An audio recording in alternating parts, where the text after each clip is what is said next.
Bismillahirrahmanirrahim.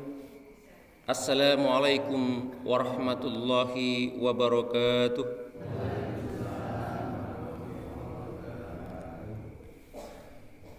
Innal hamdalillah nahmaduhu wa nasta'inuhu wa nastahdihi wa na'udzu billahi min shururi anfusina wa sayyiati a'malina may yahdihillahu fala mudilla lahu wa may yudlilhu fala hadiya lahu. Asyhadu an la ilaha illallah wahdahu la syarika lahu wa asyhadu anna Muhammadan abduhu wa rasuluh. Allahumma salli ala Sayyidina Muhammad wa ala alihi wa sahbihi ajma'in. Amma ba'd. Dumateng ingkang kawula hormati panjenenganipun Bapak Muhjabar selaku takmir Masjid Al-Muttaqin ingkang kita tresnani menika. Atallahu amrahu wa nafa'anallahu bi'ulumihi insyaallah. Mudah-mudahan Allah senantiasa panjangkan umur beliau, diberikan keafiatan, kesehatan, sehingga insyaallah bisa terus menebarkan manfaat dengan ilmu-ilmu beliau insyaallah. Amin Allahumma. Alhamdulillah hadir ugi enjang menika panjenenganipun Bapak Sunardi selaku Ketua Muhammadiyah Ranting Murangan. Mugi-mugi Allah ugi memberikan keafiatan, kesehatan kepada beliau, memudahkan segala urusan beliau, sehingga bisa memberikan kemanfaatan bagi kita semuanya, kemudian juga kepada kaum muslimin pada umumnya. Amin Allahumma amin. Para bapak saha para ibu sedaya mawon ingkang boten saged kawula sebataken setunggal menapa setunggalipun, insyaallah kita sedaya dipun rahmati Allah Subhanahu wa taala. Enjang menika saya akan mengawali lagi tentang keutamaan ilmu. Saya akan kutip saking kitab Jami'u Bayanil Ilmi wa Fadlihi. Di dalam kitab ini disebutkan hadis Nabi Muhammad sallallahu alaihi wasallam. An Katsir bin Qaisin qala, dari Katsir bin Qais, dia mengatakan qala kuntu ma'a Abi Darda di Masjid Dimashq. Saya ketika itu bersama Abu Darda. Siapa Abu Darda? Sahabat Nabi Muhammad sallallahu alaihi wasallam. Kenapa Abu Darda ini sampai di Masjid Damaskus? Padahal Kanjeng Nabi dulu di Madinah. Damaskus itu Suriah. Kalau dari Madinah perjalanan hampir 1.500 kilo. Jadi itu sudah sebelah timurnya Israel kalih Palestina, antara Jordan sama Lebanon. Ini ada negara lumayan besar namanya Suriah, ibu kotanya Damaskus. Abu Darda sahabat Nabi sampai di sana. Kenapa? Zaman Sayyidina Umar dulu, karena Islam meluas, dibutuhkanlah para ulama untuk mengajarkan agamanya. Kemudian salah satunya Abu Darda ini dikirim ke Masjid Damaskus di Suriah sampai beliau meninggal di sana. Maka di sini dikisahkan di hadis ini pun di Masjid Damaskus, bukan di Masjid Nabawi Madinah. Fa'atahu rajulun faqala, ketika Katsir bin Qais ini duduk bersama dengan Abu Darda di Masjid Damaskus, ada seorang pemuda datang. Kemudian ia mengatakan, "Ya Abu Darda, wahai Abu Darda, inni jiktuka min Madinati Rasulillah sallallahu alaihi wasallam. Sesungguhnya aku ini datang dari kotanya Rasulullah sallallahu alaihi wasallam, artinya dari kota Madinah. Untuk apa saya datang ke sini? Perjalanan hampir 1.500 kilo, mungkin dari sini, dari Jakarta sampai Banyuwangi kira-kira. Kalau sekarang mungkin bisa ditempuh Mungkin 13-14 jam bisa. Zaman dulu bisa 2 minggu, 3 minggu. Kenapa datang ke sana? Li hadisin, untuk bertanya tentang satu hadis. Balaghani, yang sampai kepada saya. Benar enggak hadis ini? Kata pemuda ini tadi, annaka tuhadditsuhu an Rasulillahi sallallahu alaihi wasallam. Sesungguhnya kamu wahai Abu Darda, engkau wahai Abu Darda telah mengatakan ini, meriwayatkan ini dari Rasulullah sallallahu alaihi wasallam. Qala, kemudian Abu Darda tanya, maja abika hajatun ghairu? Kamu tidak punya keperluan lain hanya untuk mencari satu hadis ini saja? Apa kata rajulun atau pemuda ini tadi? Wala ji'ta litijarah wala ji'ta illa fi. Kamu tidak datang ke sini untuk berdagang dan lain sebagainya? Ia mengatakan, "Na'am." Iya. Saya tidak punya keperluan apapun, saya tidak dagang, saya tidak punya keperluan apapun selain bertanya tentang satu hadis ini. Qala. Kemudian Abu Darda menjawab, fa inni sami'tu Rasulullah sallallahu alaihi wasallam yaqul. Saya dulu mendengar Kanjeng Nabi Muhammad sallallahu alaihi wasallam bersabda. Bagaimana sabda beliau?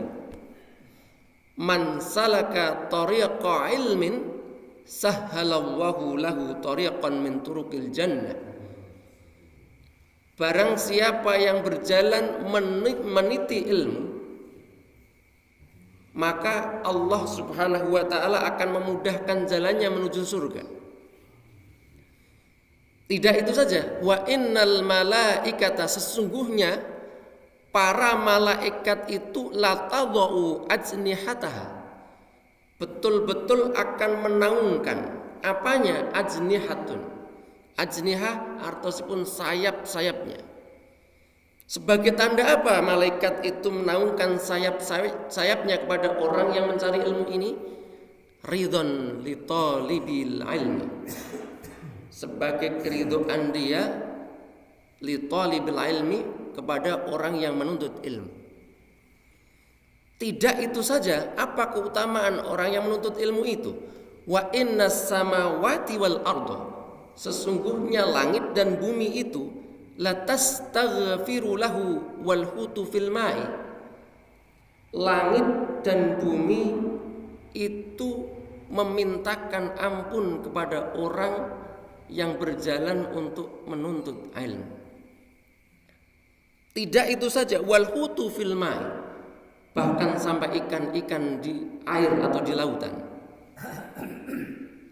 Maka Kanjeng Nabi mengatakan, wa inna fadlal alimi 'alal 'abidi, sesungguhnya keutamaan orang yang berilmu itu atas hamba Allah yang lain itu kafadlil qamari lailatul badri ala sairil kawakib, bagaikan terangnya bulan purnama di antara bintang-bintang yang lain. Bintang-bintang ketika kita lihat indah. Ini bagaimana ketika kita melihat orang yang ahli ibadah, kita melihatnya indah. Tetapi begitu badrun atau bulan purnama muncul, maka semuanya akan tertuju kepada bulan purnama ini. Inilah keutamaan orang yang berjalan menuntut ilmu di jalan Allah subhanahu wa ta'ala. Para rawuh ingkang kawula hormati, menika alhamdulillah kita masuk ke bulan baru. Niki tahun pinten niki? 1447 Hijriah. Kita bersyukur kepada Allah diberikan kesempatan untuk memasuki bulan Hijriah. Nah, wonten kajian Ahad pagi ini saya akan menyampaikan aspek lain daripada bulan Hijriah ini. Bagaimana awal mulanya orang itu menggunakan tanggalan? Dulu zaman Nabi Adam patokannya apa? patokan umat ketika itu tahunnya tahun apa itu berdasarkan Nabi Adam ketika diturunkan dari surga. Ini masyhur di dalam kitab-kitab tarikh. Kemudian nabi-nabi berikutnya, Nabi Nuh patokannya banjir Nuh. Nabi Ibrahim patokan tanggal tahun ketika itu ketika beliau dimasukkan ke dalam api, dibakar. Nabi Musa patokannya ketika beliau itu menyeberang lautan. Jadi kapan tahunnya? 30 tahun setelah Musa menyeberang. Kapan tahunnya? 5 tahun sebelum Musa menyeberang. Begitu patokan tahun ketika itu. Bahkan sampai zaman Kanjeng Nabi Muhammad sallallahu alaihi wasallam. Patokan tahun kapan Kanjeng Nabi Muhammad itu dilahirkan? Kanjeng Nabi Muhammad dilahirkan tahun gajah. Artinya patokannya apa? Ketika itu ada peristiwa Raja Abraha ingin menghancurkan Ka'bah. Nah, saya akan cerita sedikit tentang patokan tahun ini mengacu kepada tahun Fil ketika Abraha itu ingin menghancurkan Ka'bah. Disebutkan di dalam kitab Sirah Ibnu Hisham. Saya akan bacakan dari kitab Sirah Ibnu Hisham. Ketika itu Abraha summa inna Abraha bana al-Qullais.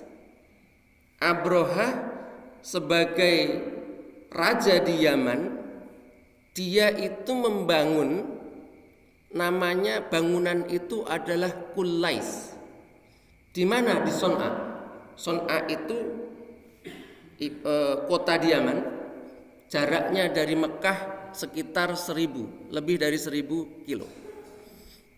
Jadi kalau dari Son'a ini Abraha menuju Ka'bah untuk menghancurkan itu dia berjalan lebih dari 1000 kilo dengan menggunakan gajah. Nah, Qullais ini, bangunan ini, bana kanisatan lam yuramithluha, ini adalah bangunan gereja. Kenapa yang dibangun gereja? Karena agama Abraha itu Nasrani. Kenapa dia di Yaman kok agamanya Nasrani? Bukan menyembah berhala dan lain sebagainya. Karena di Yaman Abraha ini dia dulu komandan perang di bawah kepemimpinan Raja Najasyi Ethiopia. Sedangkan Ethiopia sebelum Nabi Muhammad SAW, daerah Afrika ini dikuasai oleh Romawi, maka agamanya adalah Nasrani. Maka Abraha ini yang dibangun adalah gereja di Yaman. Dia membangun gereja yang sangat megah, lam yuramithluha fi zamaniha bi syai'in minal ard. Tidak ada bandingnya. Bahasa kita itu tidak ada bandingnya di muka bumi ini ketika itu. Jadi bangunannya seperti apa? Bangunan itu seperti Ka'bah. Tapi kalau Ka'bah itu Ka'batun muka'abun, itu dia berbentuk kotak. Ini juga dari batu, tetapi batunya tidak kotak, agak sedikit bulat. Ada pintunya, karena ini merupakan gereja.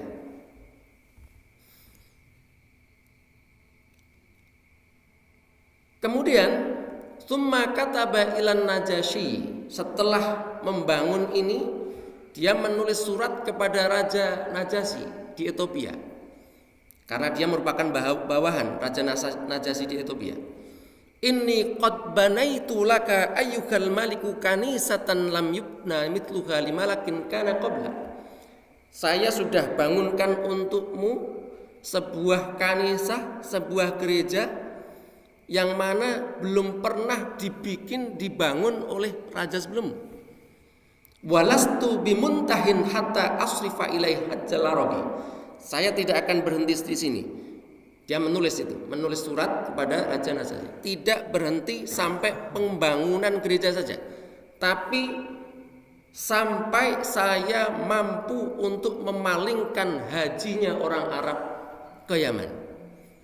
Jadi gereja ini dibangun sebagai tandingan Ka'bah, supaya orang-orang tidak haji ke Ka'bah, tetapi mereka nanti hajinya ke Yaman, ke gereja ini. Itu maksudnya. Kenapa begitu? Maka ini diterangkan juga oleh Profesor Dr. Quraish Shihab. Ada motivasi materi. Ini juga diterangkan di dalam tafsir-tafsir klasik, kitab-kitab turos klasik. Maknanya apa? Karena dari dulu sampai sekarang dengan adanya Ka'bah itu mendongkrak perekonomian negeri setempat, Arab Saudi. Dari transportasi, kemudian dari, kalau sekarang mungkin dari visa, kemudian dari pembelian, perdagangan dan lain sebagainya, itu sangat meningkat. Perhotelan zaman dulu nggih ngoten. Maka ingin dipalingkan ke Yaman supaya mendongkrak ekonominya Raja Abroha ini. Falamma tahaddatsat al-arabu bi kitabi Abroha, maka tak kala kabar ini, isi tentang surat yang akan dikirimkan oleh Abroha ini ke Raja Najasyi di Ethiopia, orang Arab mendengar ini, kemudian ghadiba rajulun min Nasa'ah, marahlah seorang pemuda laki-laki dari Nasa'ah. Nasa'ah itu apa? Ahadu bani Fuqaim, salah satu anak keturunan Fuqaim. Siapa itu? Bin Malik, bin Kinanah, bin Huzaimah, bin Mudrikah, bin Ilyas. Kalau teruskan nanti bin Mudhar, bin Nizar, bin Ma'ad, bin Adnan, bin Udad, bin Mukawam, bin Nahur, bin Ta'irah, bin Ya'rub, bin Yasjub, bin Nabit, bin Ismail, bin Ibrahim. Ini marah. Artinya secara garis keturunan orang ini nanti ketemu dengan Kanjeng Nabi Muhammad sampai kepada Nabi Ismail, Nabi Ibrahim. Begitu akan dipalingkan ke Yaman, pemuda ini dia marah. Kemudian di dalam kitab Sirah Ibnu Hisham, ini saya tidak akan panjang bercerita, beliau menulis judul, ini lucu judulnya. Tidak akan saya terjemahkan dengan bahasa Indonesia, bahasa Jawa, nanti kalau bahasa Jawa terlalu kasar. Beliau menulis judulnya tentang Ihdatsul Kinani. Kinani orang tadi yang marah tadi, fil kullayis wa hamlatu Abroha alal Ka'bah. Jadi salah satu alasan di samping ekonomi yang mendorong Abraham menghancurkan Ka'bah itu apa? Ihdatsul Kinani. Ihdath itu nanti kalau di dalam kitab-kitab fikih itu artinya qada'ul hajat. Dia membuang hajati. Kulais itu. Jadi dia membuang kotoran manusia, kotoran yang dia sendiri di situ, di dalam gereja itu. Sehingga Abroha marah.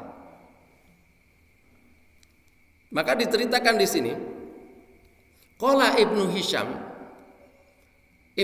mengatakan, qa'ada yang dimaksudkan, qa'ada ar-rajul. Jadi dia datang ke kanisah, dia datang ke Kulais yang dibangun oleh Abroha di Yaman ini untuk duduk. Tapi kemudian diperjelas duduknya itu apa? Apa duduk bermajelis ilmu seperti ini? Tidak. Ahdatha, membuang hajat di sana. Jadi jauh-jauh dari Mekah, jaraknya 1000. Saking marahnya dia hanya ingin buang hajat di sana. Summa kharaja falhiqa bi ardi. Setelah selesai buang hajat di Kulais ini, dia balik lagi ke Mekah. Fa ukhbira bidzalika Abroha faqala. Kemudian Abraha ini dia dikasih tahu tentang masalah ini. Ada orang kok buang hajat di dalam bangunannya. Kemudian dicek sendiri oleh Abroha. Man sona'a hadza? Kata Abraha. Siapa yang melakukan ini? Faqila lahu sona'a hadza rajulun minal Arab. Yang melakukan ini adalah laki-laki dari bangsa Arab.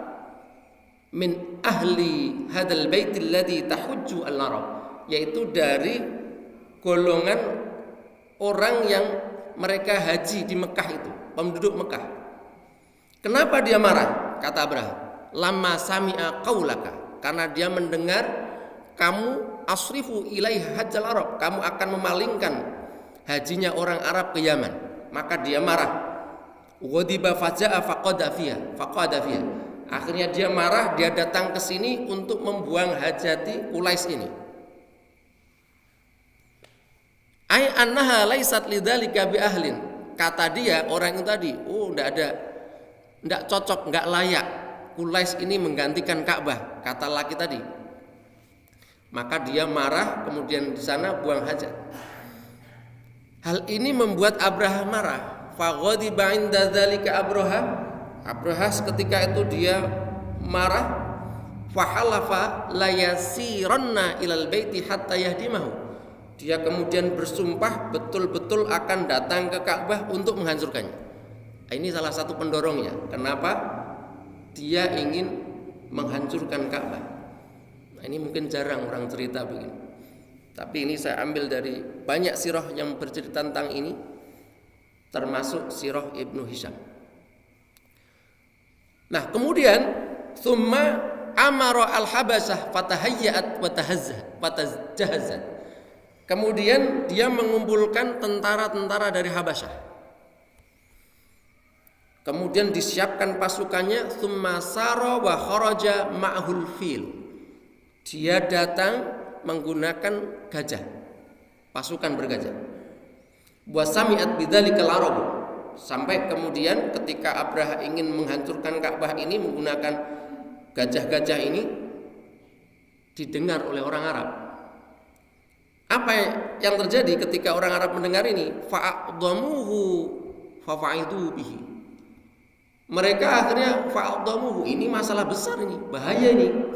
Kata orang Arab, tadi berani-berani qada'ul hajah di sana, sekarang dia takut. Ini bahaya besar, mengancam ini. Mereka akan menyerang kita, menghancurkan Ka'bah. Fafadi'u, artinya mereka takut, merasa ketakutan. Singkat cerita, tidak akan berpanjang-panjang. Di tengah perjalanan itu, Abraha itu apa yang dilakukan? Yang dilakukan oleh Abraha dan pasukannya itu merampas ternak-ternak milik orang Arab, termasuk untanya Abdul Muthalib, kakeknya Nabi Muhammad SAW. Nah, dikisahkan di dalam tafsir At-Tabari. Sekarang saya akan coba kutip merangkai cerita ini berdasarkan tafsir Tabari. Ketika dirampas, kemudian Abdul Muthalib ini lewat ajudan-ajudannya bernegosiasi untuk bertemu dengan Abraha ini. Sampai akhirnya fa'adina lahu Abraha, diizinkan untuk masuk bertemu dengan Abraha. Wa kana Abdul Muthalib, digambarkan bagaimana Abdul Muthalib itu orangnya, kakek Nabi Muhammad SAW ini. Rajulan adiman wasiman jasiman. Abdul Muthalib ini orangnya adiman, agung. Artinya ketika orang melihat terhormat. Mungkin kalau di sini perawakannya seperti pejabat mungkin. Jadi begitu lihat saja belum ngobrol itu orang langsung hormat. Wasiman itu ganteng. Sudah orangnya perawakannya terhormat, orangnya ganteng, makanya Kanjeng Nabi Muhammad nggih ganteng. Karena kakeknya nggih ganteng ternyata. Ini diterangkan di dalam tafsir At-Tabari. Jasiman itu tinggi besar. Jasiman. Falamma ra'ahu Abraha ini seorang raja, ketika melihat Abdul Muthalib dengan perang yang seperti itu, berperawakan seperti itu, belum ngomong ajallahu wa akramahu. Segan. Abraha itu segan. Wa akramahu ayyujlisahu tahtahu, sampai-sampai dia ayyujlisahu tahtahu, dia segan untuk mendudukkan Abdul Muthalib di bawah.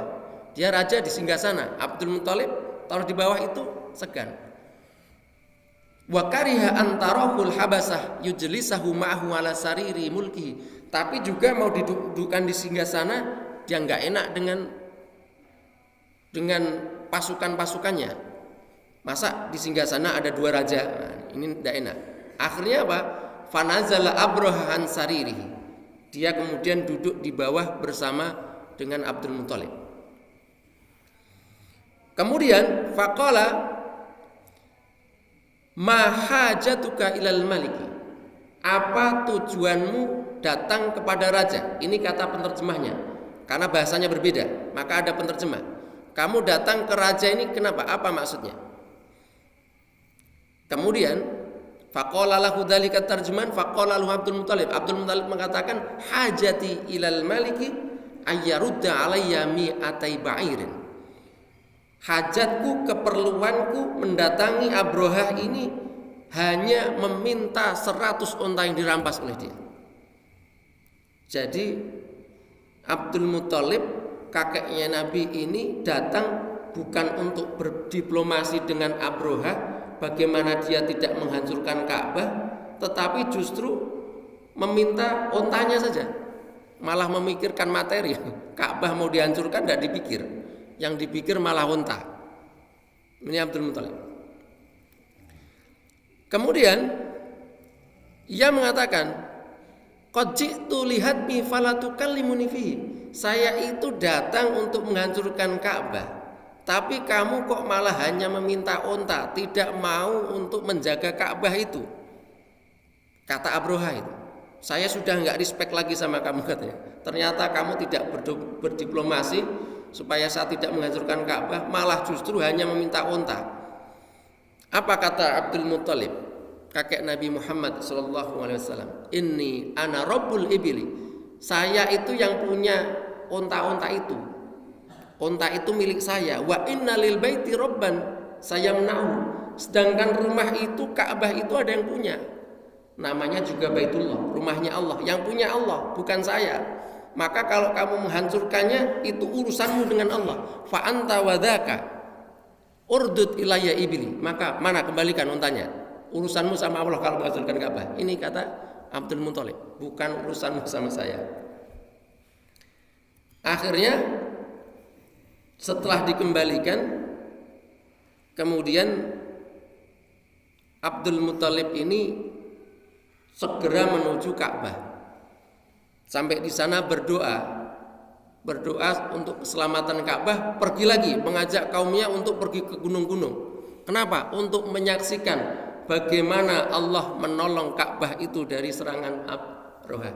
Kemudian sehingga diturunkan burung ababil dan lain sebagainya. Para rawuh sedaya ingkang kula hormati, maka dulu patokannya itu adalah peristiwa Abrahah menyerang Ka'bah dan lain sebagainya. Sampai kemudian seorang gubernur namanya Abu Musa al-Asy'ari. Ini di dalam kitab Umdatul Qari, syarah daripada kitab Sahih Al-Bukhari. Terus kitab Sahih Bukhari itu yang mensyarah banyak ulama. Termasuk nanti ada Ibnu Hajar al-Asqalani di dalam kitab Fathul Barinya. Nah, ini saya akan bacakan dari syarah yang lain, yaitu Umdatul Qari, syarah Sahih Al-Bukhari. Jadi Abu Musa al-Asy'ari itu ketika menerima surat-surat dari Umar bin Khattab, ya'tina minka kutubun laisa laha tarikh. Abu Musa ini sahabat Nabi Muhammad zaman Sayyidina Umar, itu menjadi gubernur di Basrah, Irak sekarang. Datang kepadaku surat-suratmu wahai Umar, tapi tidak ada tanggalnya. Ini kan repot. Sama-sama Ahad, tetapi ini Ahad sekarang, besok apa yang lalu. Maka fa'arrih litastaqimal ahwal. Wahai Umar, buatlah tanggalan sehingga urusan kita itu jadi mudah. Segalanya bisa terorganisir. Kemudian fa'arraha, kemudian Sayyidina Umar membuat tanggalan. Wa qala Abu al-Yaqdhan. Kemudian riwayat yang lain, Abu al-Yaqdhan mengatakan, Rufi'a ila Umar sokun mahallahu fi Sya'ban. Ada sebuah dokumen, sokun itu dokumen, itu bulannya adalah bulan Sya'ban. Datang ke Sayyidina Umar, faqala ayu Sya'ban hadha. Ini dokumen Sya'ban yang mana? Kata Sayyidina Umar, bingung sendiri beliau. Alladzi nahnu fihi am al-madi am alladzi ya'ti. Sya'ban yang sekarang Sa'ban yang lalu, tahun lalu atau yang akan datang. Faqala Al-Haytham Ibnu Adi awwalu man araha Ya'la Ibnu Umayyah. Yang pertama kali membuat tarikh itu adalah Ya'la bin Umayyah. Kataba ila Umar minal Yaman, dia menulis surat kepada Sayyidina Umar dari Yaman dengan tulisan itu ada tanggalnya. Fastahsanahu wa syar'a fit tarikh. Kemudian Sayyidina Umar itu kemudian memujinya, kemudian membuat tanggalan itu. Nah, kemudian Ibnu Abbas mengatakan, lamma azama Umar ala tarikh, ketika Sayyidina Umar sudah berniat untuk membuat tanggalan, apa yang dilakukan Sayyidina Umar? Jama'a as-sahabah, kemudian mengumpulkan para sahabat, fastasyarahum, kemudian mereka bermufakat atau bermusyawarah. Faqala Sa'd bin Abi Waqqas, Sa'ad bin Abu Waqqas mengatakan arikh liwafati Rasulillah. Lalu kapan dimulainya? Mulai wafatnya Nabi Muhammad SAW. Jadi awalnya bukan Muharram. Awalnya itu ketika musyawarah wafatnya Nabi saja. Waqala Tolha mengatakan arikh limab'athi, ketika jangan wafatnya, nanti kita malah ingat terus, sedih terus. Ketika beliau diangkat saja jadi Rasul. Waqala Ali, Sayyidina Ali kemudian mengatakan arikh li hijratihi, buatlah tanggalan mulai kapan? Peletakan tanggal pertamanya mulai hijrahnya Nabi Muhammad SAW. Kenapa begitu? Fa'innaha, Sayyidina Ali mengatakan fa'innaha farraqat bainal haqqi wal batil. Karena peristiwa hijrah ini tidak hanya peristiwa hijrahnya badan, tetapi farraqat bainal haqq wal batil, titik pemisah antara kebenaran dan kebatilan, kata Sayyidina Ali. Kemudian macam-macam banyak pendapat, tetapi kemudian yang dipakai adalah pendapatnya Sayyidina Ali. Maka tahun baru Hijriyah penanggalannya berdasarkan hijrahnya Nabi Muhammad SAW. Sudah, sekarang penanggalannya mulai Kanjeng Nabi hijrah 1, 2 dan lain sebagainya. Kemudian masalah lain muncul. Tsummahtalafu fi syuhur. Lalu bulannya kapan? Yang pertama apa? Bulan Syawal, bulan Ramadan dan seterusnya. Karena bulan-bulan itu dulu sudah ada. Faqala Abdurrahman bin Auf arikh li Rajab saja. Kenapa? Karena itu adalah awal Ashhurul Hurum, awalnya bulan haram. Ada yang mengatakan Ramadan dan seterusnya. Kemudian kata Sayyidina Ali minal Muharram li'annahu awwal sanah. Muharram saja karena itu adalah bulan pertama dari suatu tahun, kata Sayyidina Ali. Kemudian ini juga yang dipakai. Maka yang kita pakai sekarang ini adalah tahun dan bulan berdasarkan musyawarah dulu Sayyidina Umar dengan para sahabat. Yang dipakai adalah pendapatnya Sayyidina Ali. Para rawuh sedaya ingkang kula hormati, untuk keutamaan-keutamaan yang ada di bulan Muharram dan lain sebagainya insyaallah nanti sudah dan mungkin akan diterangkan lagi lebih lanjut di dalam kajian-kajian yang lain oleh panjenenganipun menika wonten Bapak Mujabar, ugi wonten Ustadz kawula Ustadz Hasan Basuki dan lain sebagainya. Para sedaya ingkang kula hormati, menika ingkang saged kawula aturaken mbok pilih wonten kalepatanipun nyuwun pangapunten, billahi taufik wal hidayah. Assalamualaikum warahmatullahi wabarakatuh.